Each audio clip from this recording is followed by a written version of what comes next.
South Iceland is a destination like no other, filled with huge glaciers, stunning waterfalls, and some of the most dramatic landscapes we have ever seen. In this vlog, we take you along with us to experience 10 of the best things to do along Iceland's incredible south coast. We highlight the best self-drive routes to reach all of these locations and 2 epic day tours for those who wish to avoid driving on Iceland's crazy roads. See our first-hand experience at each destination and get a feel for the land of ice and fire.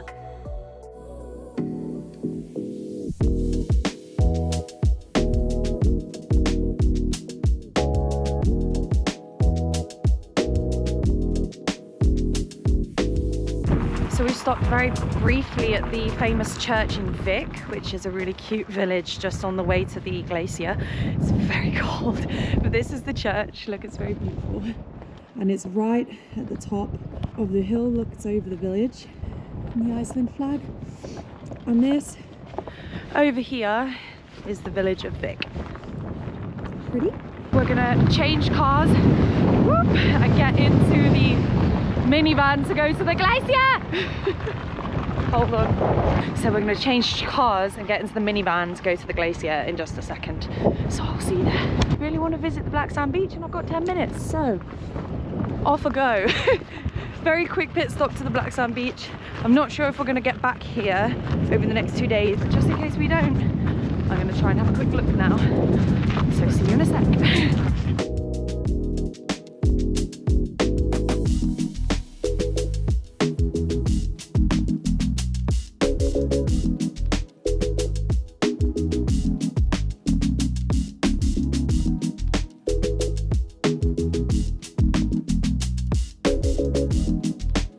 Okay, now we're at the next stop, which is the Black Sand Beach. We've managed to squeeze this in as well, which is amazing.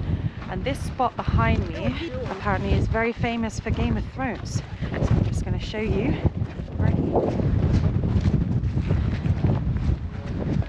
Any Game of Thrones fans will probably recognize this. This Black Sand Beach is stunning. I'm going to show you some of the sights and scenes.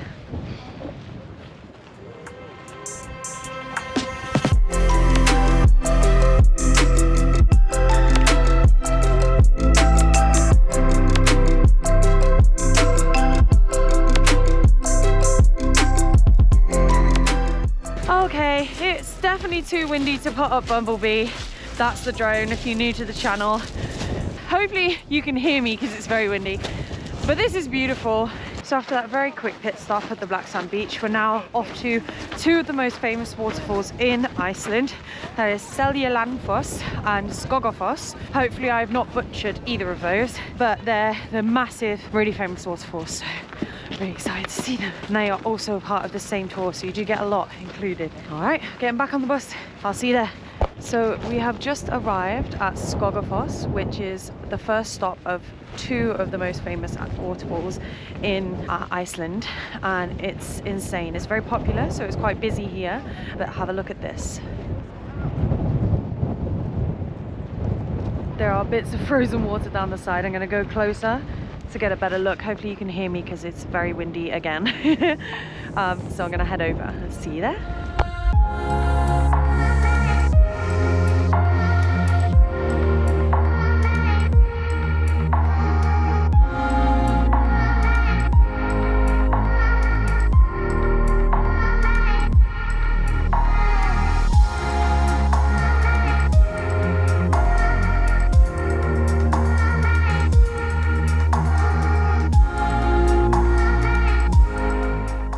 Unbelievable.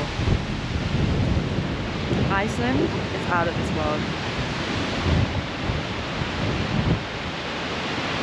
As you guys just saw, there is a beautiful rainbow over the waterfall today, and it was incredible, unbelievable. All right, next up we are going to Seljalandsfoss, which is another massive waterfall, one of the famous ones, and that is our last stop of the day. So I'll see you in a short bus ride there. Okay guys, as you can see right behind me is our last stop of the day, which is Seljalandsfoss Waterfall. Normally you can walk behind this waterfall, but because we're in the shoulder season, it's actually very snowy behind the waterfall, so it's not possible to go behind it, unfortunately. But it's just as beautiful. It's obviously quite busy here. Like I say, these are the last two waterfalls are two of the busiest and most popular in the whole of Iceland, and they're exceptionally beautiful. So let's go check out this waterfall up close.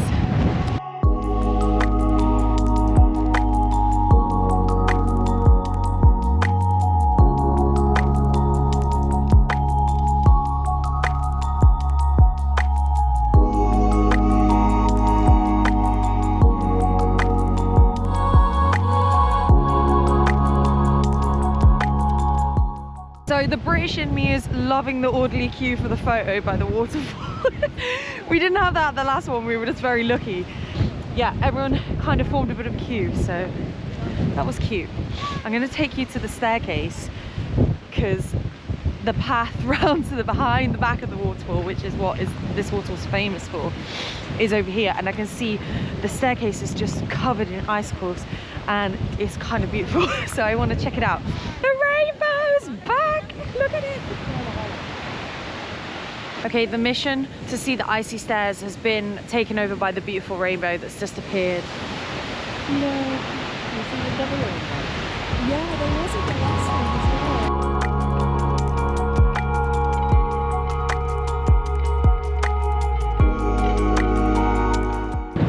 It was a bit challenging to capture the icy stairs on video, but I have taken a photo for you so you can see it just here.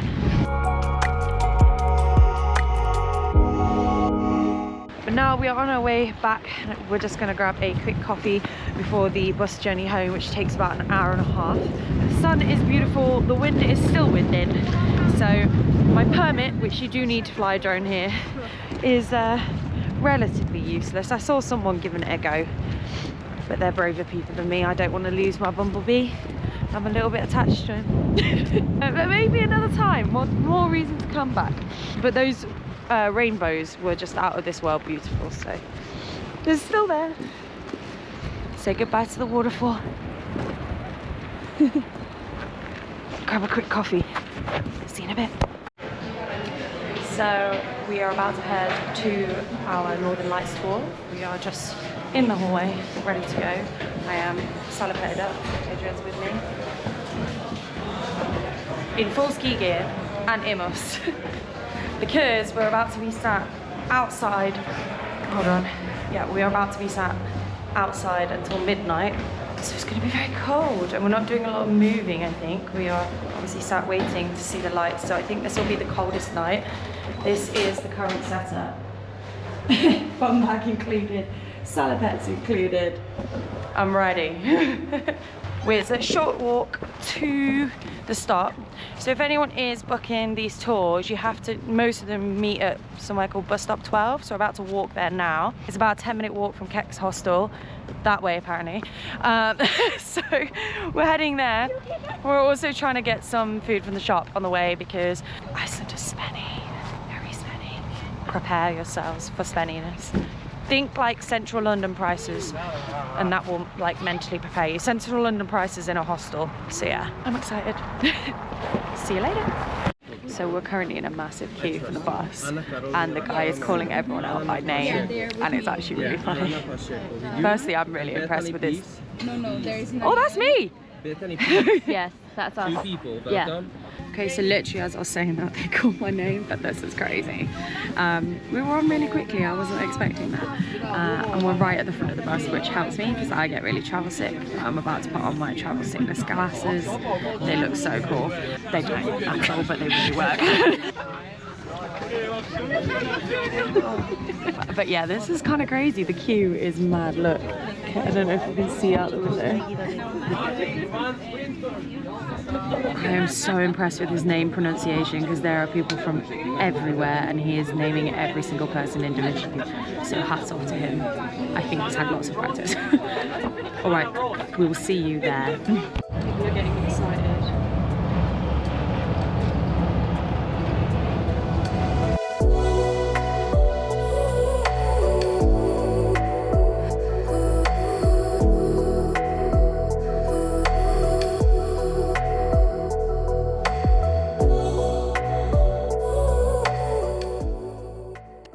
Okay, we are are just off the bus after an incredible tour of the Northern Lights, and the cameras capture them even better than in real life, to be honest, but it was incredible. And the stars alone were amazing, let alone the Northern Lights.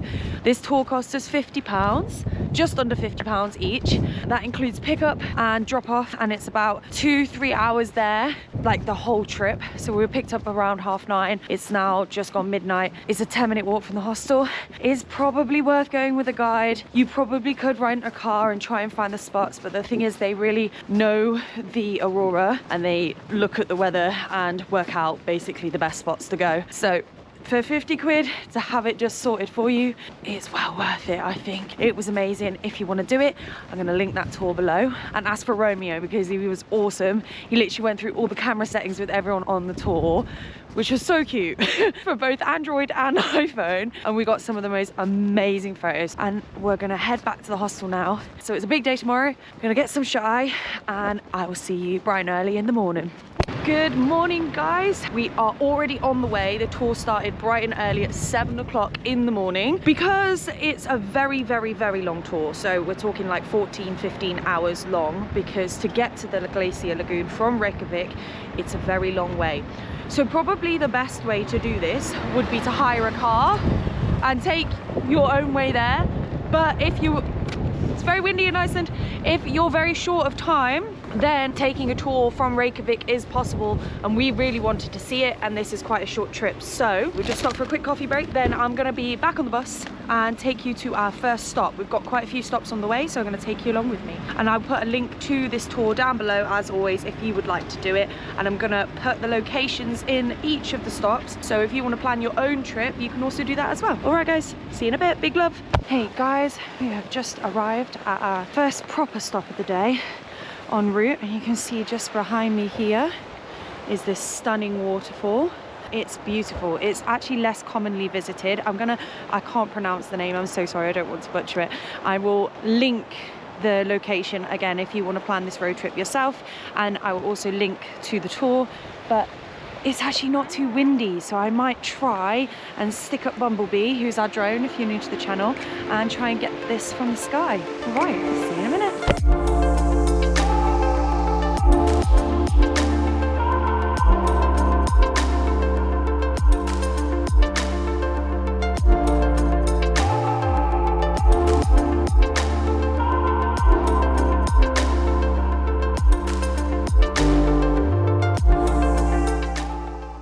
We're just making our way back to the bus now after exploring this stunning waterfall. It's a great stop along the south coast, so I highly recommend.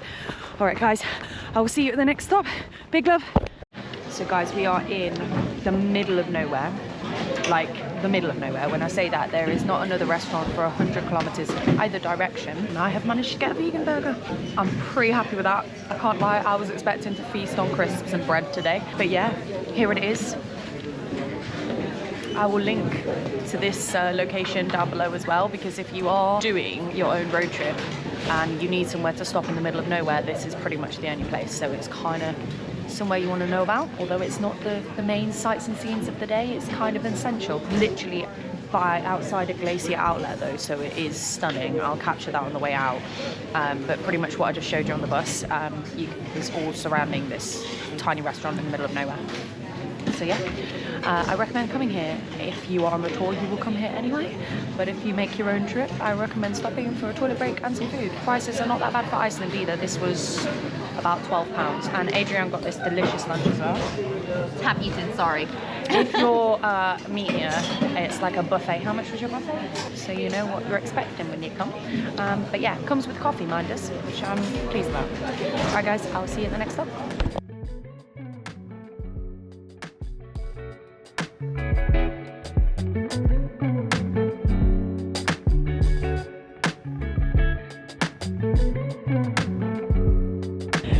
Made it after a very long journey to our first main stop of the day, which is the Diamond Beach. So this is the famous black sand beach with the dramatic ice laying all along the beach. So we're going to head down to the seafront to see some icebergs. You can see over here there's ice all along the beachfront. So we're going to make our way down and hopefully get some lovely shots of the landscape. The landscape is basically black sands and rocks with occasional bits of cooled down lava and ice.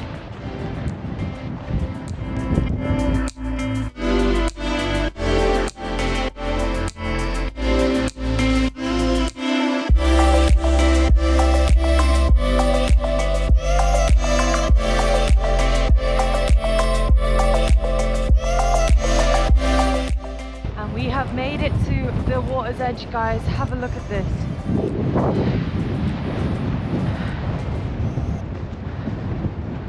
These are dramatic bits of ice. Ice in the foreground with a black sand beach. It's incredible. Honestly, I'm blown away. It's really not too busy either. You can walk right down the beach and have a lot of space and time to yourself, obviously, because this is such a long way out. It's just insane. Like, I'm looking at a glacier outlet in the background. It's amazing. Just look. So guys, I'm just climbing over the ice. This is the scene you can expect. So it is unreal, really. Just be careful. It's obviously very slippy. Look at this. Just black sand. It's beautiful. It's really beautiful. I highly recommend coming if you're coming to Iceland. It's just so unique. Look at this bit. Huge chunk of ice. I can't wait to go to the Glacier Lagoon. It's just over there. That's the glacier. Lagoon's in front of it. So they're right next to each other, these two places. I will add, obviously, the Google Map pinpoints so you can plan this trip. We have arrived at one of the highlights of Iceland, which is the Glacier Lagoon. This is unbelievable. Are you ready?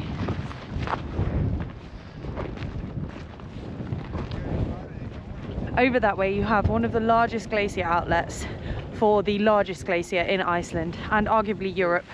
Is in competition with one other glacier in Norway for the largest in Europe. The ice melts, Breaks off into this lagoon and floats away into the sea, which is Diamond Beach, where all the ice ends up, and it creates the most surreal landscape I think I have ever seen. Although it's a long way from Reykjavik, it is entirely worth it because it's unbelievable. Have a look. There is a beautiful path that goes along the edge of the Glacier Lagoon. This is the backdrop. You can see Adrienne in the distance there.